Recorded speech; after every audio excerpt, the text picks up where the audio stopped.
नाशिक जिल्ह्यात सिन्नरमध्ये truck pickup वाहनात भीषण धडक, पिकअप पेटून 4 जणांचा होरपळून मृत्यू, गोंधळ जागरणावरून परतताना अपघात, पंचाळे परिसरात शोककळा. पुण्याच्या बुधवार पेठेत 2 बांगलादेशी महिला ताब्यात, कागदपत्रांच्या तपासणीनंतर हकालपट्टी प्रक्रिया सुरू. आधार कार्ड सापडल्यानं खळबळ, कागदपत्रांच्या स्रोताबाबत पोलिसांचा तपास सुरू. नाशिक पुणे मार्गावरील शिंदे टोल नाक्याजवळ बंगळुरूच्या महर्षी आनंद गुरुजी आश्रमाचं भूमिपूजन. कुंभमेळ्याच्या पार्श्वभूमीवर होणार उभारणी, सनातन धर्म संवर्धन आणि आरोग्य उपक्रमांचा उद्देश स्पष्ट.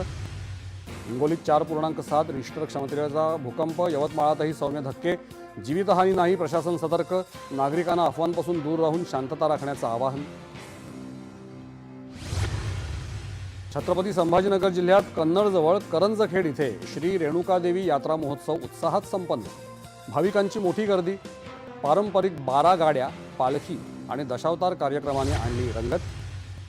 वाशिममध्ये सन्मती महाविद्यालयाचा दीक्षांत समारंभ उत्साहात पडला पार. बीएड विद्यार्थ्यांचा गौरव, मान्यवरांच्या हस्ते पदवी प्रदान, राष्ट्र निर्मितीत शिक्षकांच्या भूमिकेवर देण्यात आला भर. आणि परभणीत फुले आंबेडकर जयंतीनिमित्त अनोखं अभिवादन. ज्ञानेश्वर बर्वे यांनी साकारली फुलांची भव्य रांगोळी. 10,000 दिव्यांनी उजळला परिसर. जय भीम घोषणांनी परिसर दुमदुमला.